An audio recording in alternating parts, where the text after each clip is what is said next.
Halo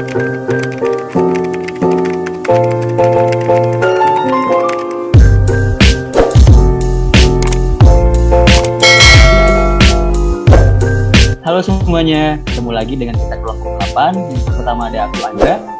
Ada aku Rahmina. Dengan aku Mikael.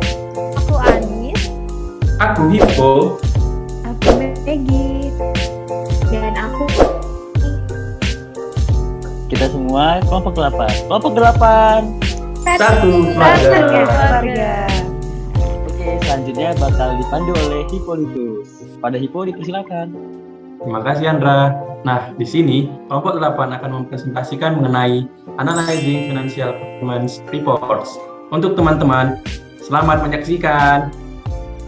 jangan lupa kalian siapin cemilan ya biar nggak ngantuk. Videonya juga jangan di-skip ya. Jangan lupa like-nya, komen dan share. Dan happy watching guys.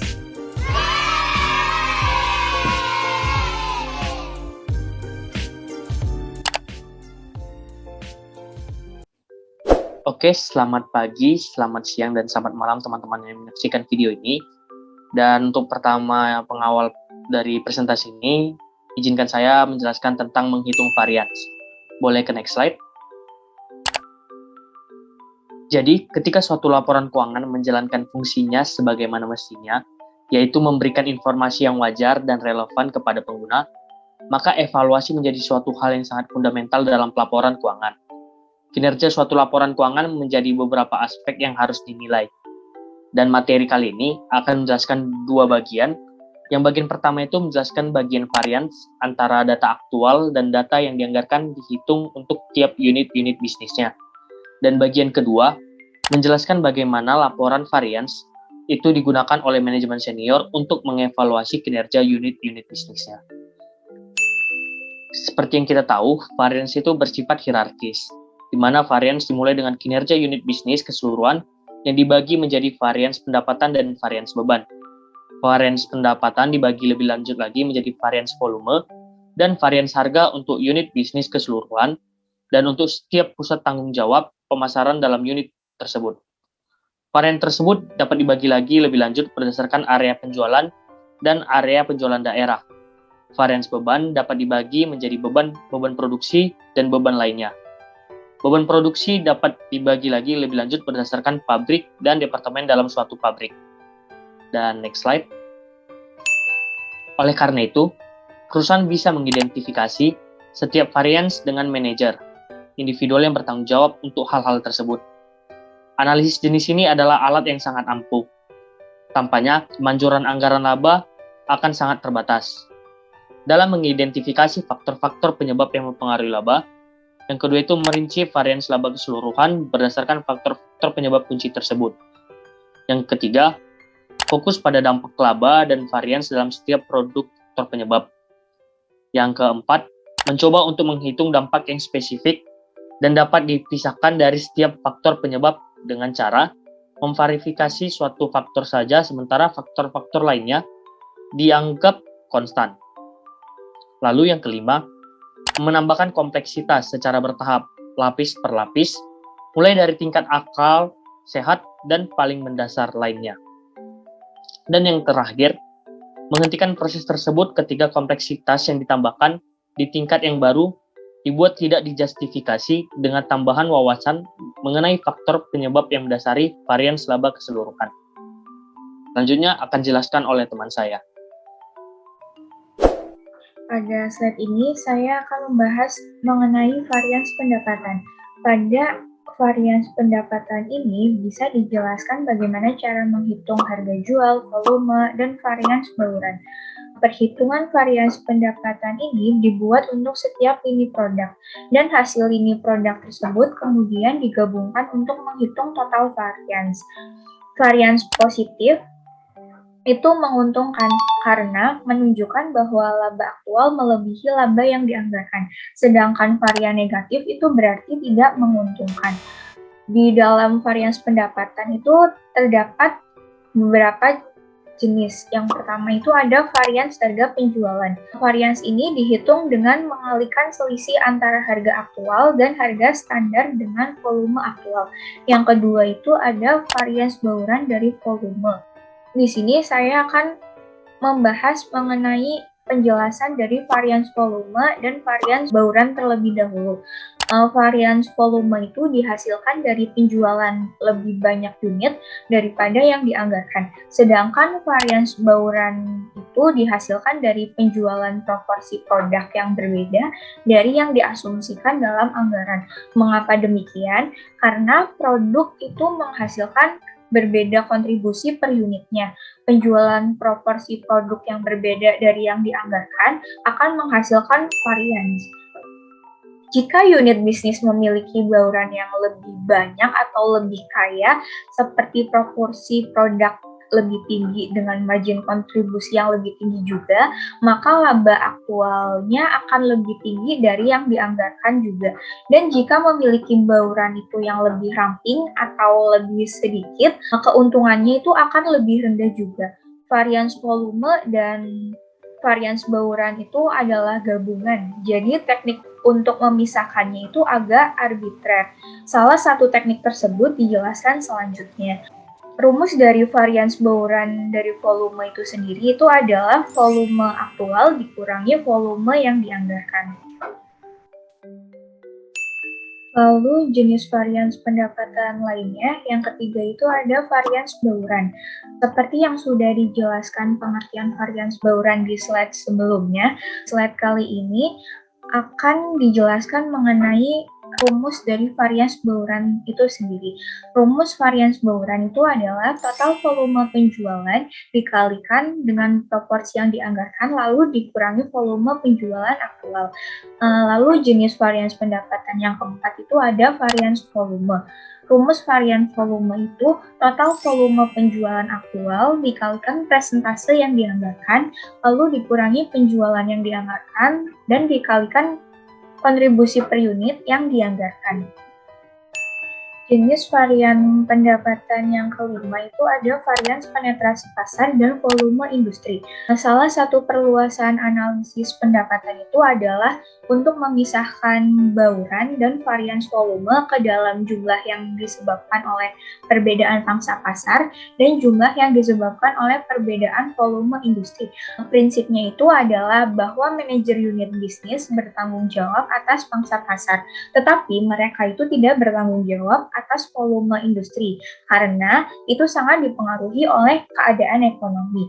Rumus dari varians pangsa pasar itu sendiri itu adalah penjualan aktual dikurangi volume industri, lalu dikalikan dengan penetrasi pasar yang dianggarkan, lalu dikalikan dengan kontribusi anggaran per unit. Sedangkan rumus dari varians volume industri itu sendiri itu adalah volume industri aktual dikurangi volume industri dianggarkan, dikali penetrasi pasar yang dianggarkan, lalu dikalikan dengan kontribusi anggaran per unit.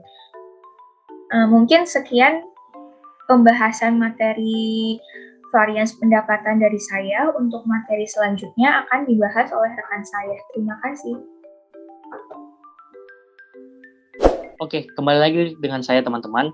Seperti tadi yang sudah dijelaskan saudari Devi, yaitu terkait varians pendapatan, maka daripada ini, saya akan menjelaskan varians salah satunya lagi, yaitu varians beban. Di mana varians beban itu terbagi atas dua, yaitu biaya tetap dan biaya variabel. Biaya tetap adalah varians antara biaya tetap aktual dengan yang dianggarkan didapat dari pengurangan karena biaya-biaya ini tidak dipengaruhi oleh baik dalam volume penjualan maupun volume produksinya. Dan salah satunya lagi yaitu biaya variabel adalah biaya yang bervariasi secara langsung dan proporsional dengan volumenya. Biaya produksi variabel yang dianggarkan harus disesuaikan dengan volume produksi aktual. Misalnya asumsi bahwa produksi bulan Januari adalah sebagai berikut. Produk A 150.000 unit, produk B itu 20.000 unit, dan produk C itu 200.000 unit. Asumsikan juga bahwa biaya produksi variabel yang terjadi dalam bulan Januari adalah sebagai berikut.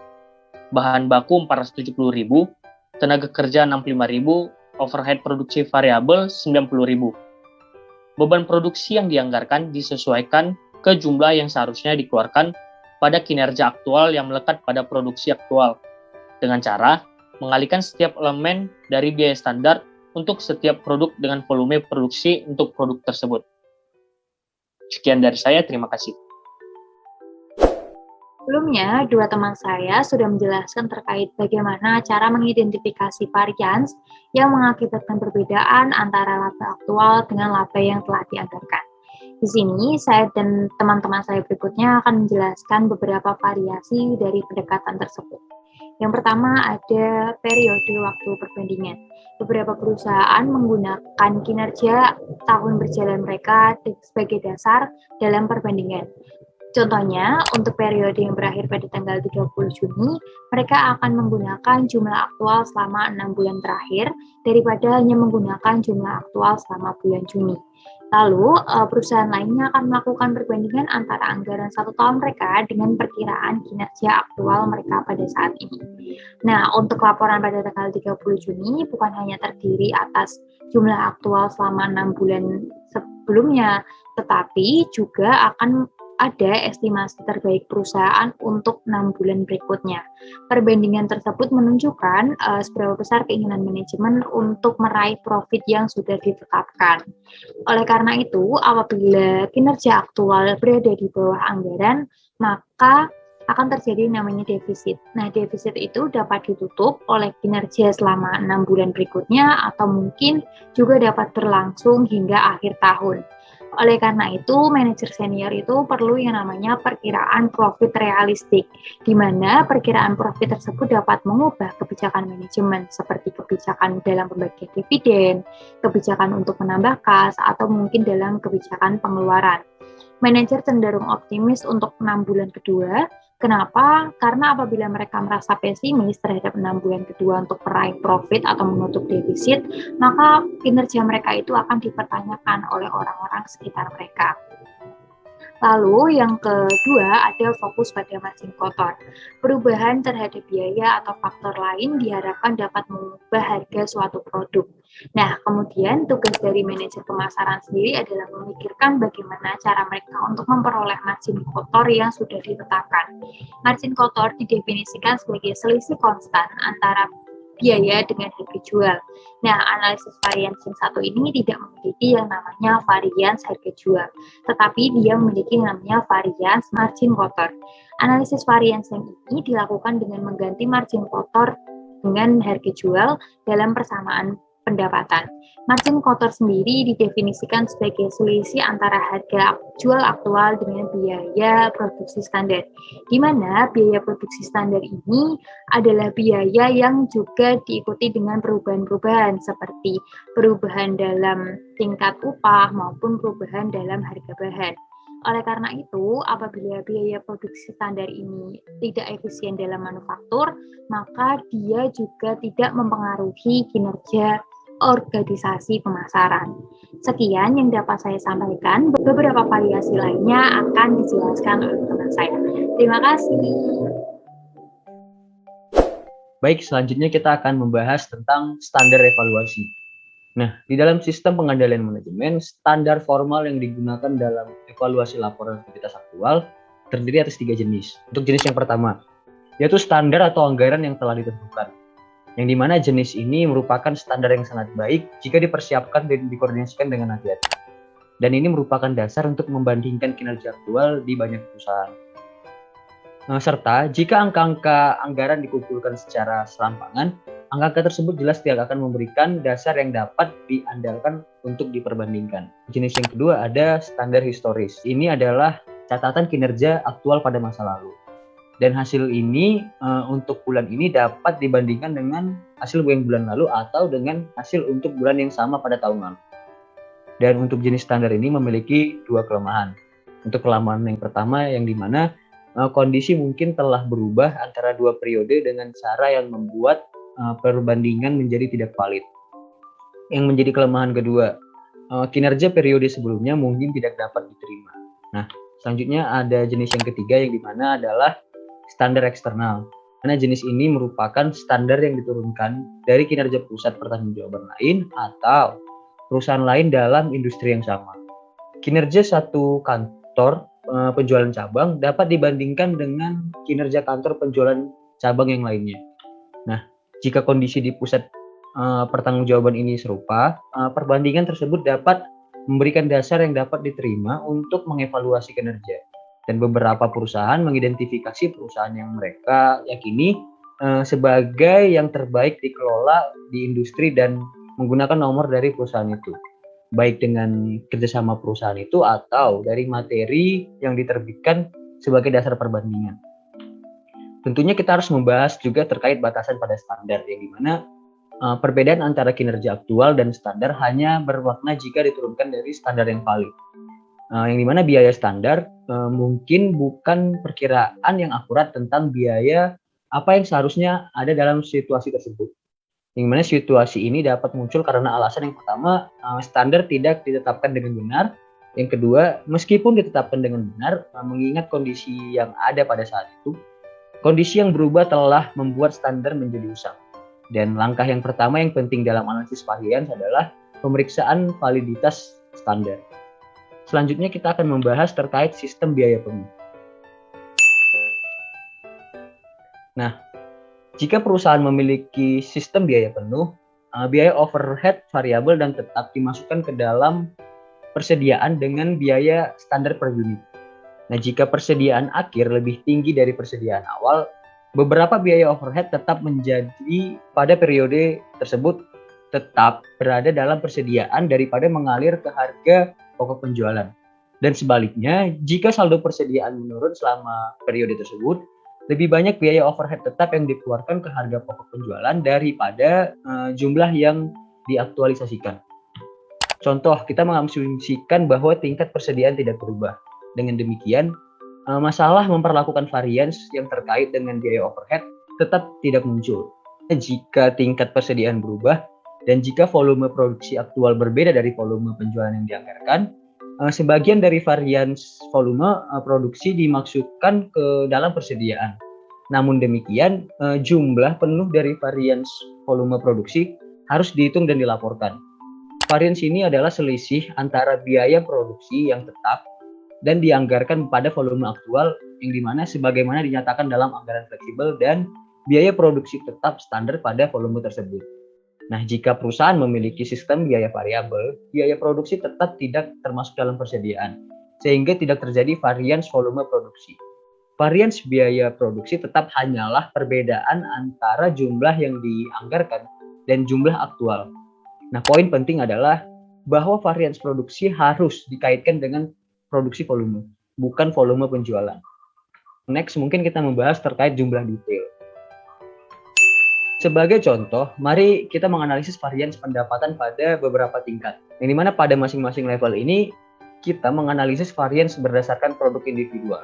Proses berpindah dari satu tingkat ke tingkat lainnya sering disebut sebagai mengupas bawang, yaitu lapisan-lapisan yang berurutan terkelupas dan prosesnya berlanjut selama detail tambahan dinilai bermanfaat. Beberapa perusahaan tidak mengembangkan lapisan sebanyak yang ditunjukkan dalam contoh kita ini. Lain lebih berkembang. Nah, adalah mungkin dan dalam beberapa kasus bermanfaat untuk mengembangkan variasi penjualan dan pemasaran tambahan seperti berikut ini. Misalkan menurut wilayah penjualan dan bahkan oleh tenaga penjual individu. Dengan penjualan ke masing-masing negara atau wilayah, dengan penjualan ke pelanggan utama, jenis pelanggan utama atau pelanggan di industri tertentu, dengan penjualan yang berasal dari surat langsung, dari panggilan pelanggan atau dari sumber lain, itu dapat merupakan jadi contohnya. Dan untuk menjadi rincian tambahan, untuk biaya manufaktur dapat dikembangkan dengan menghitung varians untuk pusat pertanggungjawaban tingkat yang lebih rendah dan dengan mengidentifikasi varians dengan faktor input tertentu, seperti tingkat upah dan harga bahan. Nah, lapisan ini sesuai dengan hierarki pusat pertanggungjawaban mengambil tindakan berdasarkan varians yang dilaporkan, tidak mungkin kecuali mereka dapat dikaitkan dengan manajer yang bertanggung jawab untuk mereka. Selanjutnya bakal dijelaskan oleh rekanan saya. Terima kasih. Nah, baik, di sini saya akan melanjutkan mengenai subbab yang ketiga, yaitu keterbatasan analisis varians atau limitation of variance analysis. Nah, di sini Saya merangkum menjadi 5 poin mengenai keterbatasan analisis varians. Yang pertama itu merupakan keterbatasan yang paling penting, di mana laporan analisis varians ini tuh hanya menunjukkan di mana sih varians tersebut terjadi, tetapi tidak mengatakan mengapa varians tersebut terjadi atau apa sih yang harus dilakukan berkenaan dengan hal tersebut. Misalnya nih, nah, laporan itu mungkin saja menunjukkan adanya varians yang signifikan tidak menguntungkan dalam beban pemasaran dan mungkin mengidentifikasi variansi ini tuh dengan beban promosi penjualan yang lebih tinggi. Tetapi beban promosi penjualan yang lebih tinggi ini tuh tidak jelaskan. Mengapa sih kok bisa terjadi dan tindakan apa yang harus diambil jika hal tersebut itu terjadi. Kemudian, keterbatasan yang kedua, yaitu analisis varians itu digunakan untuk memutuskan apakah suatu varians adalah signifikan. Nah, biasanya itu menggunakan teknik statistik, di mana teknik statistik ini tuh dapat digunakan untuk menentukan apakah ada perbedaan antara kinerja aktual dan standar pada proses tertentu. Nah, teknik-teknik ini tuh biasanya itu disebut pengendalian mutu secara statistik. Untuk keterbatasan yang ketiga, yaitu ketika laporan menjadi lebih teragregasi, varians yang saling meniadakan dapat menyesatkan pembacanya. Misalnya, manajer itu dapat melihat kinerja biaya produksi suatu unit itu sesuai dengan anggarannya. Tetapi, manajer ini tuh tidak mengetahui bahwasannya kinerja yang baik ini tuh didukung oleh satu pabrik yang baik dan diimbangi dengan satu pabrik yang buruk. Sehingga manajer ini tuh mungkin saja tidak mengetahui bahwasanya tuh ada suatu hal yang harus diperbaiki, yaitu satu pabrik yang berkinerja buruk ini tadi. Kemudian untuk keterbatasan yang keempat, yaitu ketika laporan lebih teragregasi, manajer akan lebih bergantung pada penjelasan dan prediksi yang menyertainya, di mana manajer pabrik ini tuh telah mengetahui apa yang terjadi di pabrik dan dengan mudah menyelesaikan penyebab dari varians ini. Dan keterbatasan yang terakhir atau yang kelima, yaitu laporan itu hanya menunjukkan apa yang terjadi sekarang, tetapi tidak menunjukkan apa sih dampaknya di masa depan atas tindakan yang diambil sekarang. Nah, selanjutnya mengenai tindakan manajemen, di mana ada satu prinsip utama dalam menganalisis laporan keuangan formal. Nah, laporan laba bulanan seharusnya itu tidak mengandung hal-hal yang tak terduga, atau laporan ini tuh harusnya relatif stabil. Dan informasi penting harus segera diinformasikan, entah itu melalui telepon, chat, maupun bertemu secara tatap muka. Sehingga manajemen ini tuh dapat bertindak sebelum menerima laporan formal. Nah, salah satu pentingnya laporan formal yaitu memberikan tekanan atau dorongan kepada subordinate managers untuk mengambil tindakan korektif atas inisiatifnya sendiri. Nah, lebih lanjutnya itu, informasi dari sumber informal itu mungkin saja tidak lengkap atau disalahpahami. Sehingga angka-angka pada laporan formal ini tuh akan memberikan informasi yang lebih akurat. Dan laporan tersebut dapat mengonfirmasi informasi yang diterima dari sumber informal. Dan laporan formal itu juga memberikan dasar untuk analisis karena informasi dari sumber informal itu seringkali bersifat umum dan tidak tetap. Dan biasanya itu terdapat diskusi antara manajer unit bisnis dan atasannya, di mana manajer unit bisnis ini menjelaskan alasan perbedaan yang signifikan, kemudian tindakan yang diambil untuk memperbaiki situasi yang tidak menguntungkan, dan waktu yang diharapkan di setiap tindakan korektif yang dilakukan. Untuk laporan laba itu biasanya itu tidak memiliki arti, kecuali untuk mengarahkan tindakan, di mana tindakan tersebut itu dapat berupa pujian untuk pekerjaan yang dilakukan secara baik, kemudian saran untuk melakukan sesuatu secara berbeda, atau tindakan orang lain yang lebih drastis. Nah, sekian pemaparan dari saya. Selanjutnya akan dilanjutkan oleh teman saya. Terima kasih. Baiklah, terima kasih. Selanjutnya saya akan menjelaskan mengenai kasus pada chapter 10. Yang dimana ini merupakan ada kesinambungannya pada bagian 9.3 dan bisa kita lihat untuk data penjualan sampai ke laba bersih yang tertera pada slide. Dan selanjutnya ini bisa kita lihat juga untuk data penjualannya ini seperti yang tertera untuk setiap produk dari A, B, sampai C dalam setiap unit penjualan memiliki harga dan menghasilkan penjualan sebesar berapa. Bisa kita lihat pada soal. Untuk selanjutnya juga seperti dalam hal produksi. Yang diminta dalam soal itu kita disuruh menyiapkan analisis varians dari anggaran laba. Yang kedua, menyiapkan analisis varians dari anggaran laba dengan memiliki asumsi divisi kuil menggunakan sistem akuntansi biaya standar penuh. Dengan asumsi ini, biaya aktual dari penjualan akan menjadi $632. Dari yang ketiga, kita disuruh meminta melakukan perhitungan untuk sistem biaya variabel saja gitu, dengan data seperti yang tertera di PPT. Nah, sehingga untuk menarik jawabannya di nomor 1 dengan biaya, kan tadi kan budgetnya kan udah seperti bagian 9.3. Itu penjualannya kenapa di situ positif variansnya? Karena varians itu merupakan biaya aktual dikurangi biaya anggaran. Kalau positif berarti untung, kalau dia negatif berarti rugi gitu. Yang dimana biaya variabel penjualan itu variansnya sebesar 182 dan biaya penjualan itu sebesar 182. Laba kotor ini itu merupakan biaya varians penjualan dikurangi biaya penjualan menghasilkan biaya variansnya sebesar -1. Dan sampai ke laba bersih, kenapa dia -16 biaya variansnya? Dikarenakan beban penjualan dan beban administrasi dan laba kotor itu dari -1, -7, -8 di total sehingga menghasilkan -16. Untuk selanjutnya kita nomor 2, diminta itu jumlah penjualan itu sebesar $632 ya. Nah, sehingga dapatlah tabel seperti ini. Untuk biaya penjualannya kali ini masih tetap positif karena seperti sebelumnya juga, cuman yang di sini bedanya kan di biaya penjualannya. Nah, biaya tetap manufakturnya itu sebesar 80 dan biaya penjualannya itu tadi kan seperti yang dibilang tadi di soal 632, sehingga menghasilkan laba kotor itu penjualan dikurangi biaya penjualan sehingga menghasilkan laba kotornya itu 149. Kalau di variansnya 181 dikurangi 187 menghasilkan -6.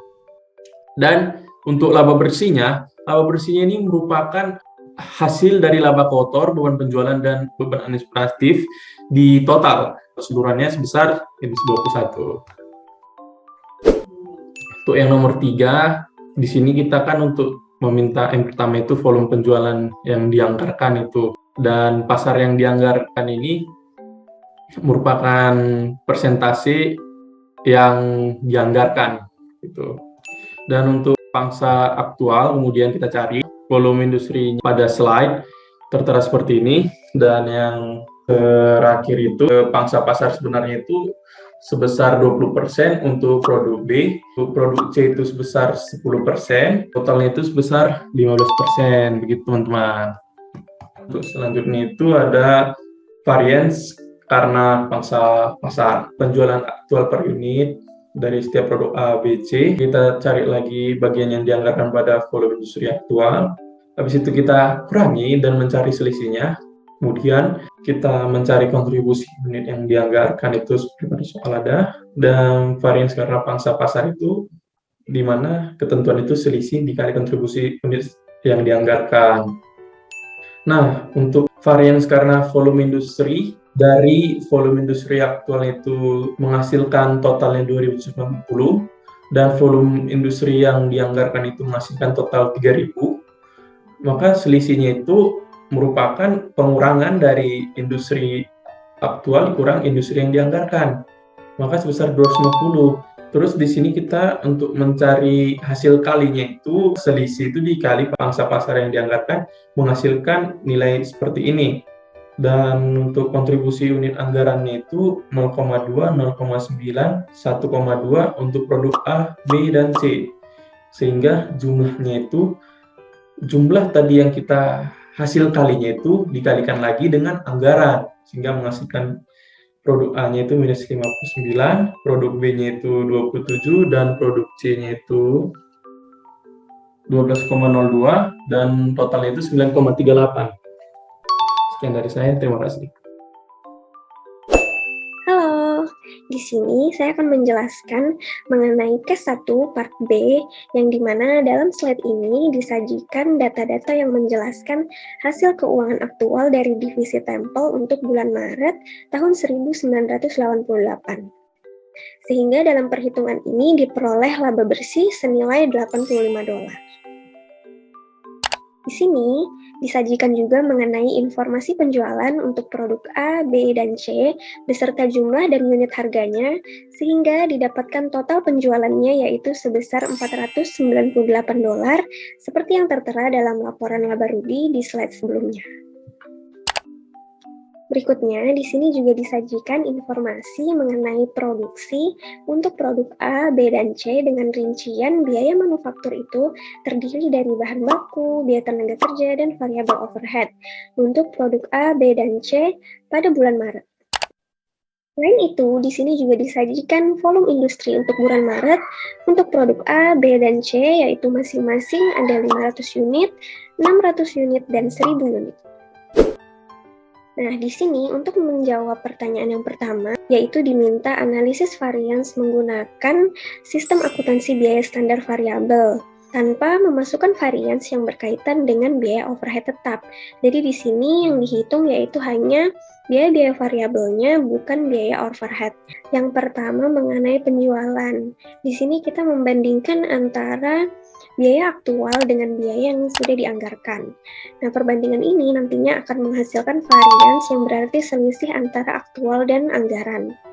Untuk bagian penjualan, ini menghasilkan varians yang tidak menguntungkan atau minus. Mengapa demikian? Varians negatif itu berarti di sini untuk penjualan ketika anggarannya itu disusun sebesar $600, namun hasil aktual atau realisasinya itu hanya dapat menghasilkan $498. Nah, ini berarti tidak dapat mencapai anggaran yang ditentukan, yang seharusnya anggarannya sebesar 600 tapi hanya bisa direalisasikan $498. Maka di sini variansnya tidak menguntungkan. Lalu untuk harga pokok penjualan variabel di sini selisihnya yaitu adalah positif atau menguntungkan sebesar $92. Mengapa menguntungkan? Karena harga pokok penjualan variabel ini berarti adalah terkait dengan harga produksi itu sendiri. Jadi ketika yang dianggarkan lebih tinggi, namun aktualnya itu kita bisa mencapai lebih rendah di bawah anggaran, maka itu akan menguntungkan bagi perusahaan. Lalu di sini untuk laba kotornya yaitu dihasilkan varians negatif. Mengapa demikian?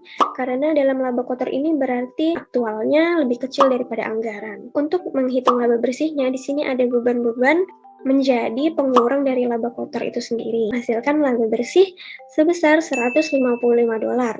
Sama dengan anggarannya yaitu $155 untuk laba bersihnya. Maka di sini selisih atau variansnya itu 0, jadi tidak ada anggapan ini menguntungkan ataupun merugikan perusahaan.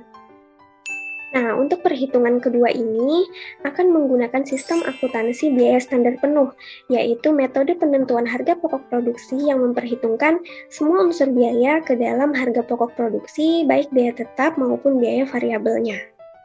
Inilah yang membedakan ada biaya produksi tetap senilai 70 untuk aktualnya dan anggarannya yaitu 75. Untuk penghitungan laba kotornya pun juga berbeda.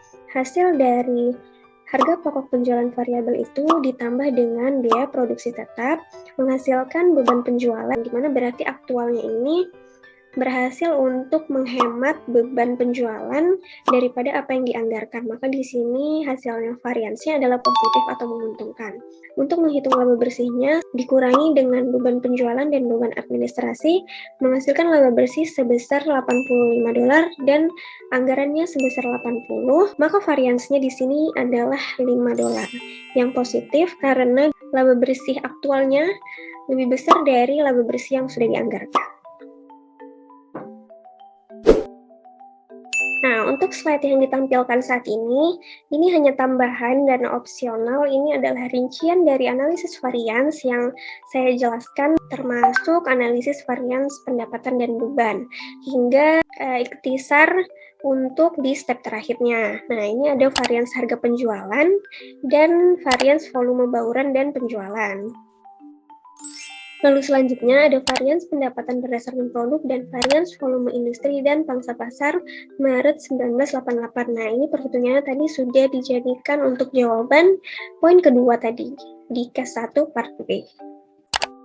Nah, ini untuk lanjutannya yaitu untuk varians volume industri dan pangsa pasar pada Maret 1988. Nah, ini hitungan yang tadi sudah dijelaskan. Lalu ini ada analisis varians beban, yaitu di sini ada varians biaya tetap dan varians beban manufaktur variabel.